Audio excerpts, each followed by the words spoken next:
அஸ்ஸலாமு அலைக்கும் வரஹ்மத்துல்லாஹி வபரகாத்துஹு. அல்ஹம்துலில்லாஹி ரப்பில் ஆலமீன் வஸ்ஸலாத்து வஸ்ஸலாமு அலா அஷ்ரஃபில் முர்ஸலீன் வ அலா ஆலிஹி வ அஸ்ஹாபிஹி வ அஸ்வாஜிஹி வ துர்ரியாத்திஹி வ அஹ்லி பைத்திஹி அஜ்மாயின். சங்கைக்கும் மேன்மைக்கும் உரிய பெரியோர்களே, சகோதரர்களே, எல்லாம் வல்ல அல்லாஹு ஜல்ல ஜலாலுஹு நாம் செய்யக்கூடிய எல்லா நற்காரியங்களையும் முகஸ்துதியின்றி இஹ்லாஸான முறையில் இறைவனுக்காக மட்டுமே செய்யப்பட்ட நல்வணக்கங்களில் நம் வணக்கங்களை அல்லாஹ் அங்கீகரித்துக் கொள்வானாக.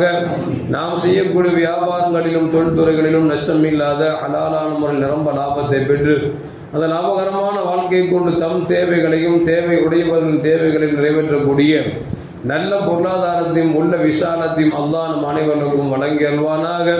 கஞ்சத்தனம் என்கிற தீய பண்பை விட்டு அல்லாஹ் நம்மை பாதுகாத்துக் கொள்வானாக. நம்மை இந்த உலகத்தில் வாழ வைக்கும் காலமெல்லாம் நோய் நொடி இன்றி உடல் ஆரோக்கியத்தோடு அல்லாஹ் நம்மை வாழச் செய்வானாக. அந்த ஆரோக்கியமான வாழ்க்கையை கொண்டு அல்லாஹ் ரசூலை நெருங்கக்கூடிய அனைத்து நல்ல முறைகளையும் புரியக்கூடிய நல்ல முத்தக்கின்களின் கூட்டத்தில் அல்லாஹ் நம்மை ஆக்கி அல்வானாக. திடீர் மரணங்களை விட்டும் தீய மரணங்களை விட்டும் நம்மையும் நம் குடும்பத்தையும் நம் சமூகத்தையும் அல்லாஹ் முழுமையான முறையில் பாதுகாத்து கொள்வானாக.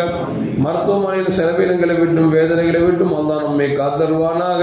நம்மில் யாரெல்லாம் நோயால் பாதிக்கப்பட்டு வீடு கதி என்றும் ஆஸ்பத்திரியை கதி என்றும் அல்லல் பட்டும் அவதியுற்றும் இருக்கிறார்களோ அத்தனை மக்களுக்கும் வெகு விரைவில் நோயை போக்கியுடன் ஆரோக்கியத்தை வழங்குவதோடு அவர்களை கொண்டு அவர் குடும்பத்திற்கும் சமூகத்திற்கும் நல்ல பலன் தரக்கூடிய மக்களாக ஆக்கியல்வானாக.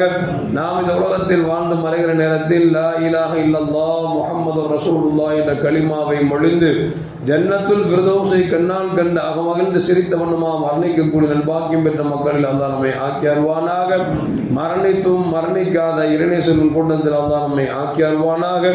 நாளை மறுமையில முத்து முஹம்மது ரசூலுல்லாஹி ஸல்லல்லாஹு அலைஹி வஸல்லம் அவர்களின் திரு கரங்களால் ஹவ்துல் கௌசர் என்கிற தடாகத்தின் நீர்வழியை அன்னாரின் ஷஃபாத்தை பெற்று அன்னாரின் கரம் பிடித்து ஜன்னத்துல் ஃபிர்தௌஸ் என்ற உயர்ந்த சொர்க்கத்தில் அவர்கள் பணியாளர்களாக தான் நம்மை அங்கீகரித்துக் கொள்வானாக. எல்லாவற்றுக்கும் மேலாக இறை அன்பை பெற்று இறைவனை பார்த்து பரவசம் அடையக்கூடிய அவருடைய லிகாவையும் ரிலாவையும் பெற்ற மக்களில் அல்லாஹ் நம்மை ஆக்கிக் கொள்வானாக. அருமையான மூமின்களை, ஒரு கட்டத்தில் கண்மணி முஹம்மது ரசூலுல்லாஹி ஸல்லல்லாஹு அலைஹி வஸல்லம் அவர்கள் கடைவீதிக்கு செல்கிற பொழுது 8 திருகங்களை எடுத்துக்கொண்டு சென்றார்கள். அந்த கடைவீதிக்கு சென்றால் ஒரு கடைவீதியில் ஒரு குழந்தை ஒன்று அழுது கொண்டு இருக்கிறது. அந்த குழந்தைகிட்ட போய் கேட்டாங்க, ஏம்மா அழுகலை அப்படின்னு கேட்டாங்க. அந்த குழந்தை சொன்னது, என்னுடைய கஃபீல், எனக்கு பொறுப்புதாரியாக இருக்கக்கூடிய என்னுடைய எஜமான் என்னிடத்தில் 4 திருகத்தை கொடுத்து பொருளை வாங்கிவிட்டு வா என்று சொன்னார். நான் பொருளை வாங்க வருகிற பொழுது எப்படியோ கையில் இருந்த அந்த 4 திருகம் இழந்து விட்டேன், காணாமல் போய்விட்டது. நான் வீட்டுக்கு சென்றால் என்னை அடிப்பாரே உதைப்பாரே என்று நான் நினைத்து அழுது கொண்டிருக்கிறேன் என்று சொன்ன பொழுது கண்மணி முஹம்மது ரசூலுல்லாஹி ஸல்லல்லாஹு அலைஹி வஸல்லம் அவர்கள் அந்த குழந்தை எத்தனை திருகம் கொண்டு வந்தார்களோ அந்த 4 திருகத்தை பெருமானார் ஸல்லல்லாஹு கொடுத்து, உன் எஜமான் எதை வாங்க சொன்னாரோ அதை வாங்கிவிட்டு உன் எஜமானிடத்தில் செல் என்று சொல்லி பெருமானார் ஸல்லல்லாஹு கொடுத்து காசை கொடுத்து விட்டு அனுப்பிவிட்டார்கள். பெருமானார் ஸல்லல்லாஹு தங்களிடத்தில் இருக்கக்கூடிய 8 திருகத்தின் 4 கொடுத்து விட்டார்கள். மிச்சம் 4 இருக்கிறது. 4 திருகத்திற்கு ஒரு ஆடையை வாங்கி கொண்டு பெருமானார் ஸல்லல்லாஹு அவர்கள் வந்து கொண்டிருந்தார்கள். வருகிற வழியில் பார்த்தால் ஒரு பெரியவர் குளிரின் காரணமாக ஆடி கொண்டிருக்கிறார். குளிர் அவரை வாட்டி கொண்டிருக்கிறது, ஆடை இல்லாமல் இருக்கிறார். இதை பார்த்த பெருமானார் ஸல்லல்லாஹு அலைஹி வஸல்லம் தாங்கள் பிரியப்பட்ட அந்த ஆடையை அந்த குளிரால் பாதிக்கப்பட்ட அந்த மனிதருக்கு கொடுத்து விட்டு பெருமானார் ஸல்லல்லாஹு அலைஹி வஸல்லம் வீட்டுக்கு மகிழ்ச்சியோடு வருகிறார்கள். வந்து பார்த்தால் ஆச்சரியம் என்ன தெரியுமா? எந்த குழந்தை காசை இழந்து விட்டு அழுததோ அந்த குழந்தை பொருளை வாங்கி கொண்டு பெருமானார் ஸல்லல்லாஹுடைய வீட்டு வாசல் நின்று அழுது கொண்டிருக்கிறது.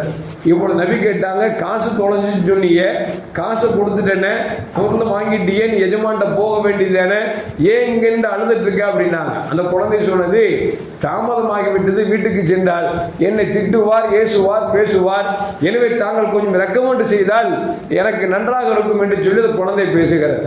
பெருமானார் ஸல்லல்லாஹு அலைஹி வஸல்லம் அகிலத்தின் தலைவர் அன்பு நபி ஸல்லல்லாஹு அலைஹி வஸல்லம் குழந்தை என்று பார்க்கவில்லை. இந்த குழந்தைக்கு ஒரு சிக்கல் என்று சொன்னால் அதை நாம் தான் அதை தடுக்க வேண்டும் என்று சொல்லி பெருமானார் ஸல்லல்லாஹு அலைஹி வஸல்லம் குழந்தையை கையை பிடித்துக் கொண்டு வீட்டுக்கு சென்றார்கள். வீட்டுக்கு சென்றால் பெருமானார் ஸல்லல்லாஹு அலைஹி வஸல்லம் அவர்கள் வீட்டின் வெளியே நின்று அஸ்ஸலாமு அலைக்கும் என்று சலாம் கொடுக்கிறார்கள். உள்ளிருந்து பதில் வரவில்லை. மீண்டும் பெருமானார் ஸல்லல்லாஹு சலாம் சொல்லுகிறார்கள், பதில் வரவில்லை. பொதுவாக பெருமானார் சொல்லுவாங்க, உங்கள் வீட்டுக்கு நீங்கள் சென்று சொன்னார் அல்லது வேறு யார் வீட்டுக்கு சென்றாலும் சரி, நீங்கள் சலாம் சொல்லி அனுமதி கேட்டுத்தான் உள்ளே செல்ல வேண்டும். ஒரு தடவை சொல்லலாம், 2 தடவை சொல்லலாம், 3 தடவை சொல்லலாம். 3 தடவை சலாத்திற்கு பதில் வரவில்லை என்று சொன்னால் நீங்கள் வீட்டுக்கு திரும்ப வேண்டுமே தவிர கதவை ஓங்கி தட்டி கொண்டு அறிவில்லையா, காது கேட்கவில்லையா இதெல்லாம் கேட்கக்கூடாது. ஒழுக்கம் பண்பாடு என்னவென்று சொன்னால் சலாம் சொல்ல வேண்டும், 1க்கு 3 முறை சொல்ல வேண்டும். பதிலுக்கு சலாம் வரவில்லை என்று சொன்னால் ஏதோ ஒரு வேளையில் இருக்கிறார்கள் என்று விளங்கிக் கொண்டு நம் இல்லத்திற்கு திரும்ப வேண்டுமே தவிர அங்கிருந்து முரட்டுத்தனமாக சத்தம் போட்டுக் கொண்டிருப்பது அழகல்ல என்று பெருமானார் ஸல்லல்லாஹு சொல்லுவாங்க. இங்கு ஸல்லல்லாஹு அலைஹி வஸல்லம் 2 தடவை சலாம் சொல்கிறார்கள், பதில் வரவில்லை. 3வது சலாம் சொல்கிறார்கள், உள்ளது அலைக்கும் சலாம் என்று பதில் வருகிறது. சப்தத்தை பார்த்தால் பெண்ணின் குரல் கேட்கிறது. பெருமானார் ஸல்லல்லாஹு அலைஹி வஸல்லம் பதில் கேட்ட உடனே கொஞ்ச நேரம் நிற்கிறாங்க. உள்ள இருந்து ஒரு அம்மா வெளியே வர்றாங்க. கேட்டாங்க, நான் சலாம் சொன்னேனே, நீங்க ஏன் பதில் சொல்லல அப்படின்னாங்க. இல்லை யார சொல்லலாம், வந்தவர் முகமது ரசூலுல்லாஹ் என்று நான் விளங்கிக் கொண்டேன்.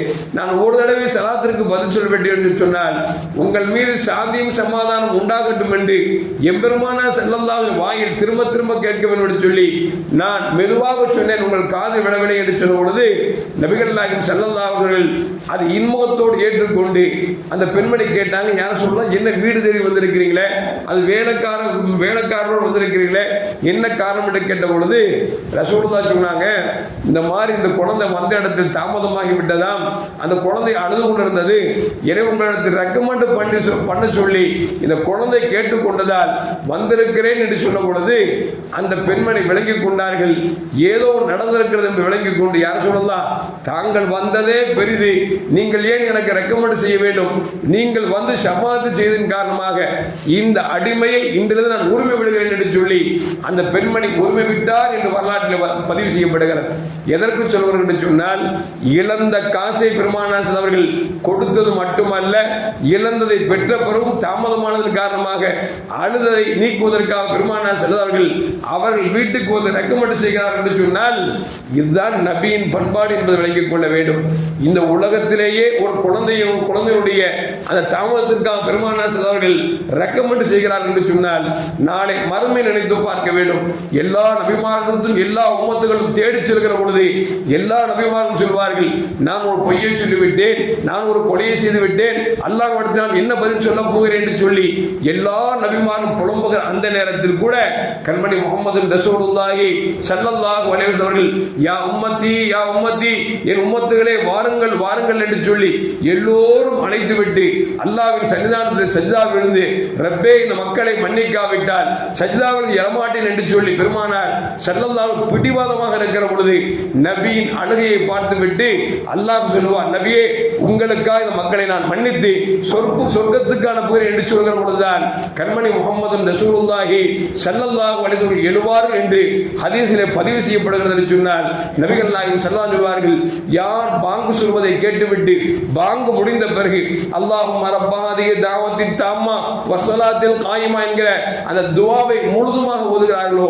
அவருக்கு நாளை மறுமையிலே என்னுடைய ரெக்கமெண்ட் ஷஃபாத் உண்டு என்று பெருமானார் ஸல்லல்லாஹு சொல்லி இருக்கிறார்கள். எல்லாம் பண்ண அல்லாஹ் ஜல்ல ஜலாலுஹு அந்த ஷஃபாத்திற்கு தகுதியான மக்களாக என்னையும் உங்களையும் அல்லாஹ் ஆக்கிக் கொள்வானாக. அஸ்ஸலாமு அலைக்கும் வரஹ்மத்துல்லாஹி வபரகாத்துஹு. ஸல்லல்லாஹு அலா முஹம்மத் வலைஹி வஸல்லம். ஸல்லல்லாஹு அலா முஹம்மத் ஸல்லல்லாஹு அலைஹி வஸல்லம். ஸல்லல்லாஹு அலா முஹம்மத் யா ரப்பி ஸல்லி அலைஹி வஸல்லிம்.